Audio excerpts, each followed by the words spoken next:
Welcome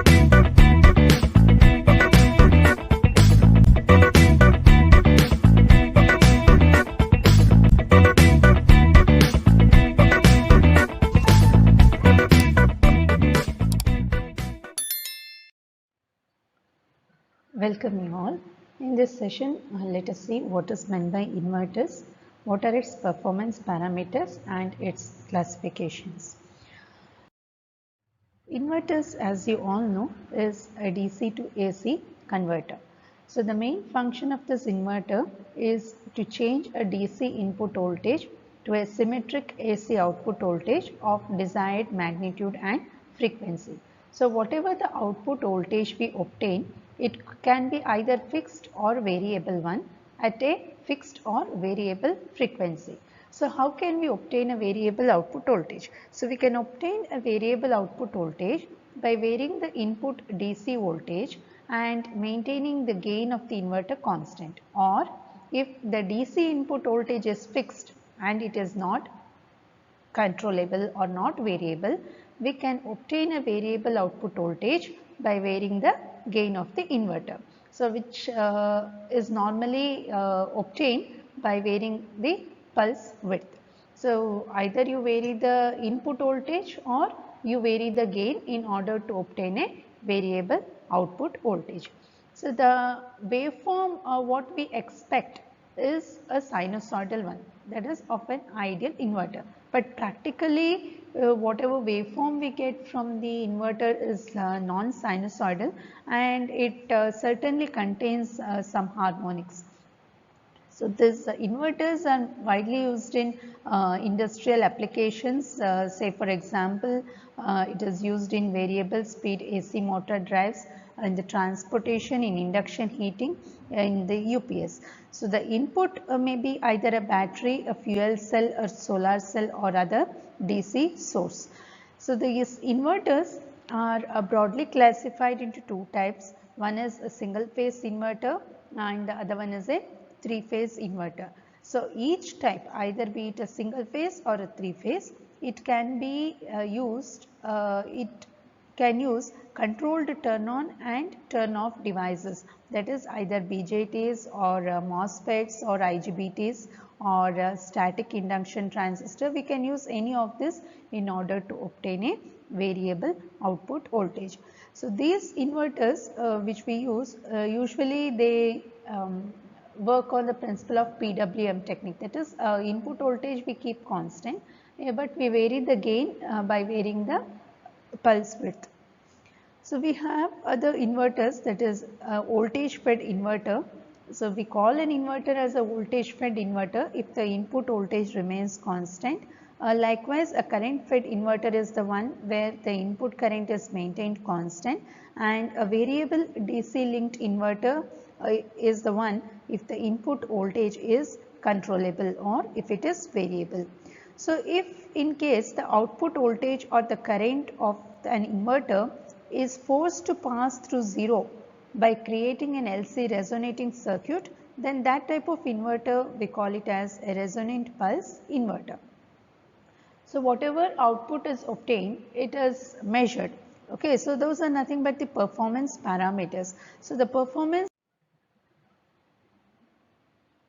parameters of an inverter are nothing but the output power, AC input power, which in turn decides the efficiency. Efficiency is nothing but the ratio of the output power to the input power, and the RMS ripple content of the input and the ripple factor.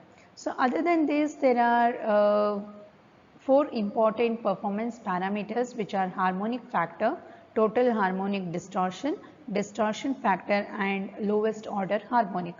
So the first one is the harmonic factor of the nth harmonic, or it is denoted by HFN.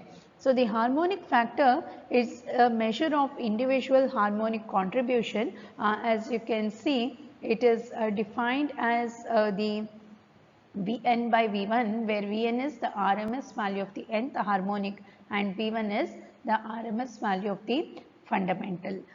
So the next One is the total harmonic distortion. So this total harmonic distortion is nothing but it measures how is the shape of the obtained waveform with respect to the expected one as well as its fundamental component. So it is defined as summation n equal to 2, 3 etc. up to infinity Vn square by V1, where Vn is the RMS value of the nth harmonic component and V1 is the RMS value of the fundamental component.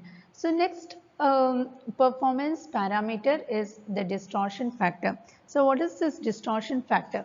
This total harmonic distortion, actually it gives the total harmonic content which is present, but it does not indicate the level of each harmonic component. So if we use a filter, so all the harmonics have to be removed, right?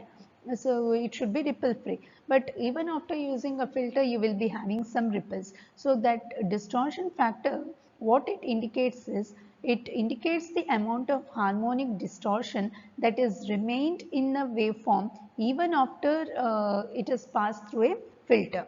So it is a measure of effectiveness which was used to measure the whatever remain unwanted harmonics are present even after attenuation. So it is given by summation n equal to 2, 3 up to infinity. So even harmonics, odd harmonics, everything, Vn by n square, Vn by n, the whole square, here it has to be the whole square to the power half. So next one is the lowest order harmonic. So the lowest order harmonic is the harmonic component whose frequency is actually closer to the fundamental component, and its amplitude is usually greater than or equal to 3% of the fundamental component. So usually the performance parameters what we measure is in terms of harmonics. So harmonic factor, total harmonic distortion, distortion factor, as well as the lowest order harmonic is very important in defining the output of an inverter. So next let us see the principle of operation of an inverter. So to explain the principle of operation of an inverter, let us consider a single phase half bridge inverter. So you can observe here there are two transistors, or the two choppers, wherein the one is the transistor Q1 and the other one is a transistor Q2. If we have a resistive load, these diodes are not required. So we will see how it actually works for a resistive load as well as for an inductive load. So you can observe waveform B indicates the waveform for a resistive load, whereas waveform C is for an inductive load. So first let us consider the resistive load. So when it is the resistive load, so the input voltage whatever is applied is fixed, that is Vs. You vary the pulse width, that is the duration for which the transistors are on and off. So if we consider only Q1 is turned on, okay, only one transistor to be turned on at a time. So if Q1 is turned on for a time duration, that is T0 by 2. So you can observe here. So if Q1 is turned on for a time interval T0 by 2, then what will happen? What is the voltage across the load? So voltage across the load. So here you can observe this Vs is divided into 2, that is Vs by 2, Vs by 2 across the capacitor. So if this transistor Q1 is on, the current flows through the transistor and through the load. So the average, the voltage is nothing but Vs by 2. So that is what you can observe here. In the interval 0 to T0 by 2, the output voltage is Vs by 2. The transistor Q1 is going to conduct. Next, if transistor Q2 is turned on, during that time Q1 is off, okay, only one transistor at a time. So if transistor Q2 is on for another time interval, that is T0 by 2, so now the current flows, okay, the current flows through the load in this direction, that is in the opposite direction as compared to the first set, that is Q1. So the current flows in this direction. So now the voltage what appears is minus Vs by 2. So the logic circuit of this should be such a way that Q1 and Q2 should not turn on at the same time. So if so this is the waveform for a resistive load. So you can see the current waveform, that is I1 and I2. I1 is the current which is flowing through transistor Q1 and load. I2 is the current which is flowing through the transistor Q2 and the load. So these are the two currents. So likewise, actually this particular inverter, it requires a 3-wire DC source, and when a transistor is off, its reverse voltage is Vs instead of Vs by 2. So now let us consider for an inductive load. So here you see the waveform, current waveform is almost sinusoidal.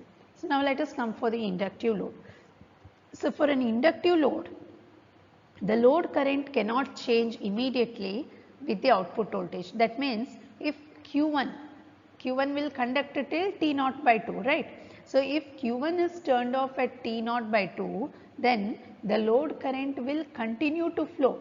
Through which direction it will continue to flow? It will continue to flow, say suppose it is like this.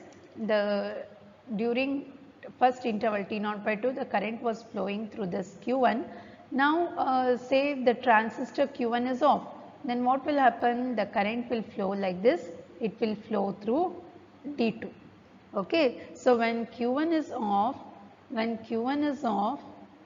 for an inductive load, okay, the current starts flowing through the load and D2.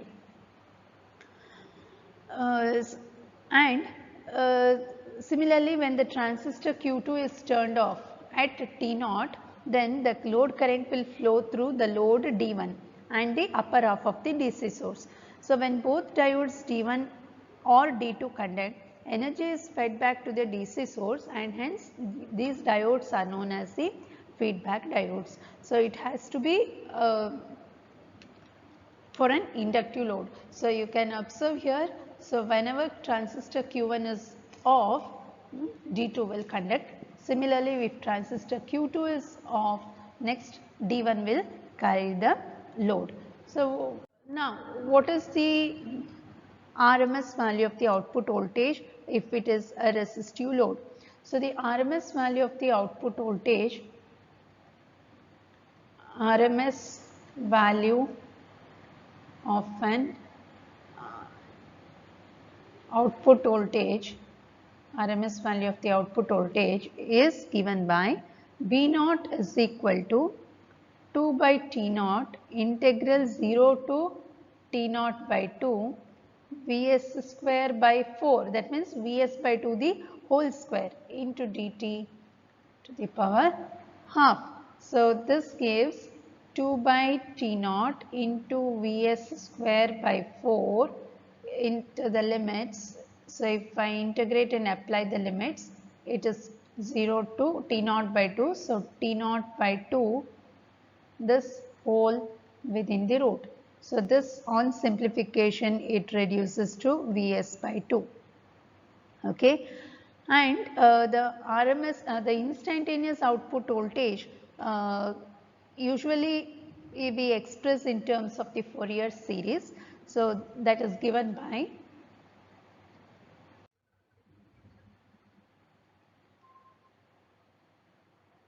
V0 is equal to A0 by 2 plus summation n equal to 1 to infinity, okay, An cos n omega t plus Bn sin n omega t,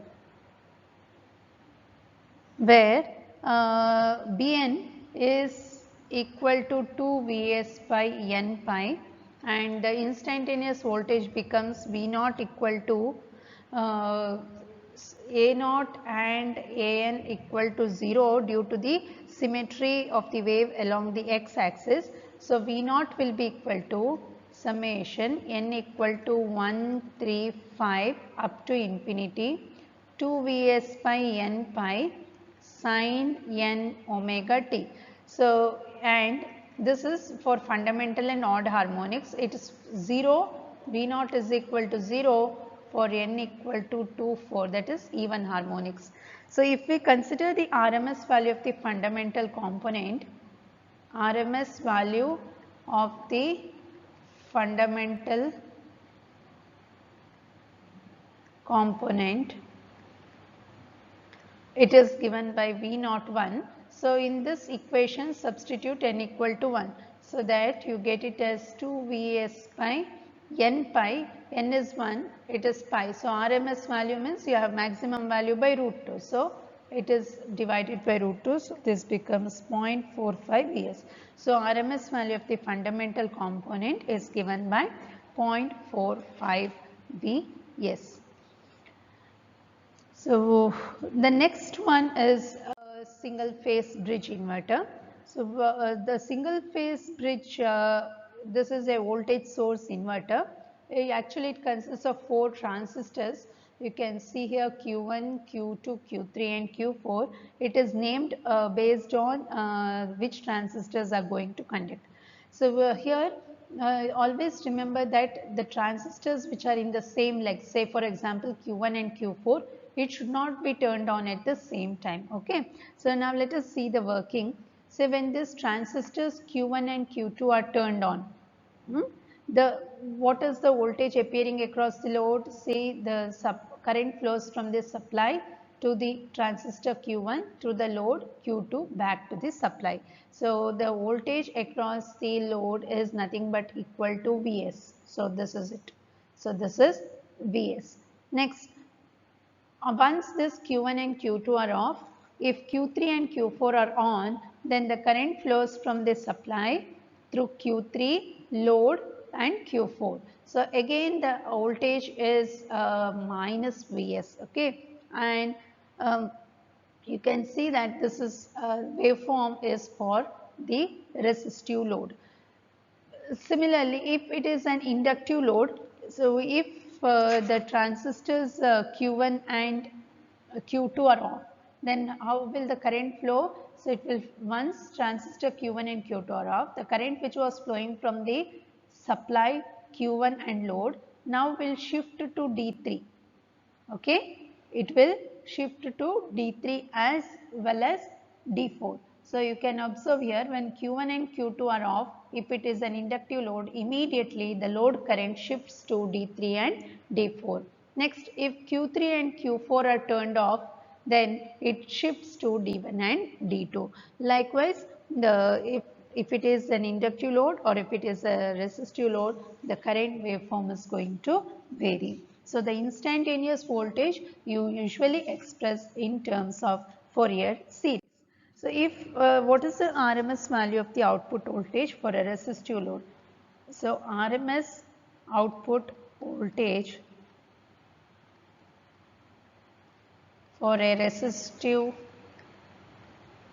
load is nothing but V naught is equal to 1 by T naught by 2 integral 0 to T naught by 2 Vs square dt whole within the root. So this, if we simplify, you get it as equal to Vs. Similarly, it can be expressed in terms of Fourier series as n equal to 1, 3, 5 up to infinity. Instead of 2 Vs, now it becomes 4 Vs n pi sin n omega t. So if we substitute n equal to 1, that means we get the RMS value of the fundamental component. So V naught 1 is equal to 4 Vs by root 2 pi, which is nothing but 0.9 Vs. So this is the RMS value of the fundamental component of the current. So this is the working of a single phase full bridge and single phase half bridge inverters. So in the next video, let us see how the 3-phase inverter is going to be and how it is going to work. Thank you.